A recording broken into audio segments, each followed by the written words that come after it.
Historia de mis ancestros más antiguos de los cuales estoy muy orgulloso descendiente. 5 de julio de 1243, los mandatos de Ellín e Iso y la posesión del cargo de maestre de la Orden de Santiago por don Gonzalo Anés d'Ovinal, mi 27º abuelo, primer señor de Aguilar y cuarto quedan registrados en un documento emitido en este fecha señor de Oviñal, trovador, que sirvió a de Sancho II, rey de Portugal, y fue soldado del rey Alfonso X de Castilla, el Sabio. Participó en el asedio de Martos, las conquistas de Baeza, Úbeda y Sevilla, y fue el primero en utilizar el sobrenombre y armas de Aguiar/Aguilar. Don Gonzalo Anés d'Ovinal, primer señor de Aguilar y cuarto señor de Oviñal, trovador, que sirvió a de Sancho II, rey de Portugal, y fue privado del rey Alfonso X de Castilla, el Sabio. Participó en el sitio de Martos, en las conquistas de Baeza, Úbeda y Sevilla, y fue el primero en utilizar el apellido y armas de Aguiar/Aguilar, nacido en 1195 y muerto en 1283, era hijo de don Joao Gómez d'Ovinal, señor de Macedo de Caballeros y señor de Oviñal y doña María Pires de Aguiar, nieto paterno de don Gómez Viegas d'Ovinal, y nieto materno de don Pero Méndez de Aguiar y doña Estefania Méndez de Gundar. Don Gonzalo Anés d'Ovinal, y señor de Aguilar, también conocido por su nombre castellano, don Gonzalo Yáñez de Aguilar, fue un trovador, hombre rico de Portugal y Castilla, y señor de Aguilar y cuatro señor de Oviñal. Don Gonzalo Anés d'Ovinal, primer señor de Aguilar, fue un trovador, y su obra se encuentra en el cancionero de la Biblioteca Vaticana, que contiene canciones de amor y de amistad, así como canciones de escarnio y maldicer. Don Gonzalo sirvió a don Sancho II, rey de Portugal. Pasó de Portugal a Castilla durante el reinado de Alfonso X el Sabio, de quien fue despojada. Participó en el sitio de Martos, donde entró con 70 caballeros. En 1227 participó en la conquista de Baeza. En 1233 participó en la conquista de Úbeda. En 1248 participó en la conquista de Sevilla. El 16 de abril de 1257 se convirtió en el primer señor de la villa de Aguilar, a merced de Alfonso X, rey de Castilla. Don Gonzalo Anés d'Ovinal, y señor de Aguilar, murió en combate en Vega de Granada, luchando valientemente junto al infante Sancho de Castilla, futuro Sancho IV. Biografía. Orígenes y primeros años. Posiblemente originario de Aguiar da Pena, topónimo que tomaron como apellido sus antepasados, en el reino de Portugal, don Gonzalo Anés d'Ovinal, don Gonzalo Yáñez de Aguilar, era hijo de don Juan Gómez d'Ovinal, señor de Oviñal, y doña María Pires de Aguiar. Esta filiación lo convirtió en primo hermano de don Pelayo Pérez Correa, maestre de la Orden de Santiago. La historiografía considera que pasó al reino castellano durante el reinado de Fernando III de Castilla, escapando de los cambios ocurridos en Portugal con la deposición de Sancho II. Sin embargo, sus actividades en el reino vecino son anteriores a la revuelta contra el monarca portugués.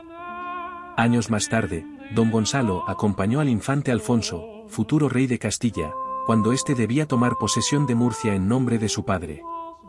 El documento emitido el 5 de julio de 1243 recoge también los mandatos de Ellín e Iso y la posesión del cargo de maestre de la Orden de Santiago. Participación en la distribución de tierras. Formó parte del ejército que asedió Sevilla entre 1247 y 1248, una vez reconquistada la ciudad, recibió en Plano, distrito de Gencera, una donación de 100 ranchos y 10 yugadas, que el rey denominó posteriormente Villa Hermanos.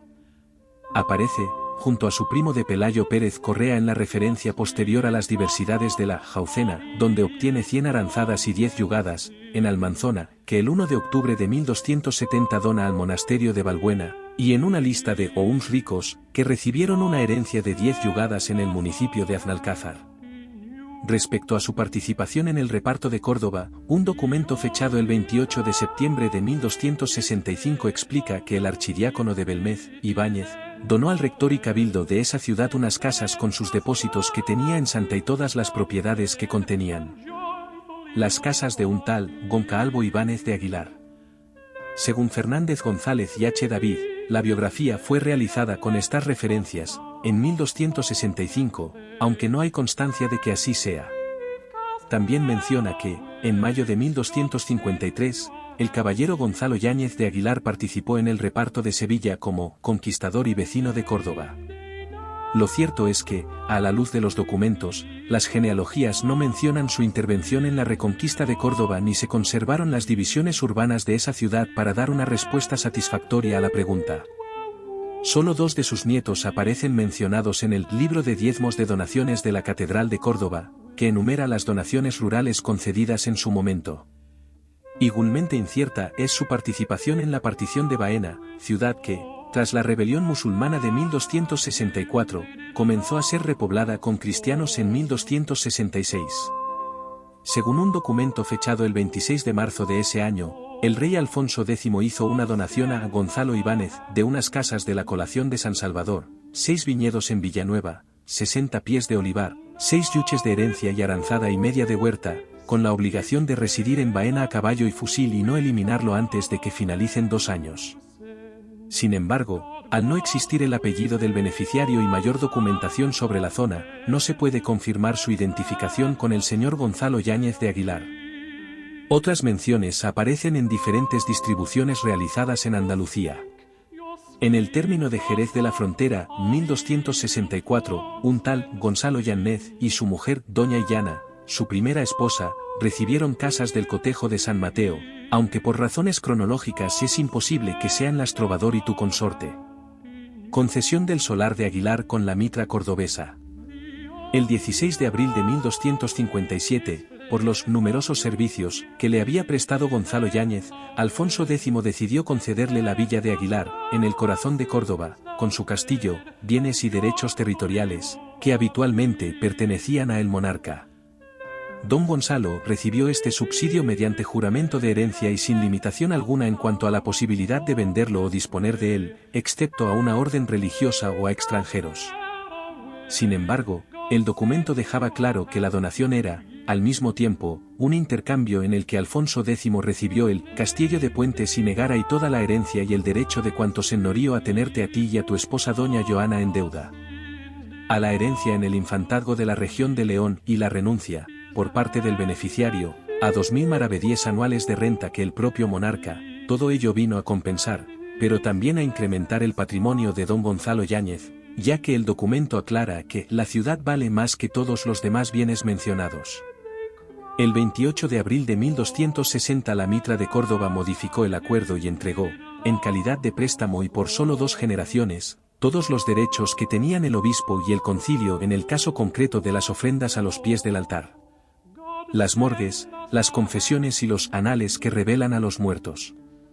A cambio, de Gonzalo debía darle una cantidad de 100 alfonsí maravedíes al año o, a cambio, le pagaría esta cantidad en efectivo, lo que le permitiría obtener la capilla de San Juan Bautista, en la Catedral de Córdoba, para su entierro y el de su esposa, Juana. El 4 de abril de 1262, finalmente, se modificó este último acuerdo, acordándose que los restos mortales de doña Joana serían trasladados a la capilla de Sao Clemente, al mismo tiempo que el señor de Aguilar los donaría a la catedral, cada vez que contrajera matrimonio. Los mejores paños que llevaría a mis bodas, así como una serie de objetos suntuarios que deberían integrarse en el tesoro de la catedral y constituirse en bienes irrenunciables. Últimos años. Como consecuencia de la revuelta mudéjar de 1264 a 1266, don Gonzalo permaneció junto al rey Alfonso X, en la conquista de Murcia. Aparece confirmando los privilegios reales del monarca, posteriormente, de Sancho IV, cuyo acceso al trono apoyó en 1275. Don Gonzalo Anés Dovinal, y señor de Aguilar murió, al parecer, luchando junto al futuro rey Sancho IV en una acción militar que tuvo lugar a las puertas de Granada, hacia el año 1283. Su cuerpo fue trasladado a Córdoba y enterrado en el Palacio Real. Capilla de San Clemente en la Catedral. Familia y descendencia. Don Gonzalo Anés Dovinal, y señor de Aguilar, contrajo su primer matrimonio con una dama llamada Joana, posiblemente de León, fallecida entre 1257 y 1260, de quien tuvo don Gómez González de Aguiar, que murió después de 1270 y antes que su padre. Doña Leonor González de Aguiar, casada con don Diego Muñiz de Godoy, hijo de don Joao Moniz de Godoy y doña María García de Caete. Don Gonzalo Anés Dovinal, y señor de Aguilar casó por segunda vez con doña Berenguela Guillén de Cardona, mi abuela número 27, hija de don Guillén de Cardona, señor de Maldá y Maldanel y de doña Esclarmonde de Fos, de quien tuvo doña Berenguela González de Aguiar, casada con don Bernardo de Cabrera, hijo de don Guerau de Cabrera y Lemande. Don Joao González de Macedo, casado con doña Urraca Esteves de Avelar, hija de don Estebao Díaz de Avelar y doña Sancha González de Mileiros. Don Afonso González de Macedo, casado con doña Elvira Fernández de Cabanoes, mis 26 abuelos.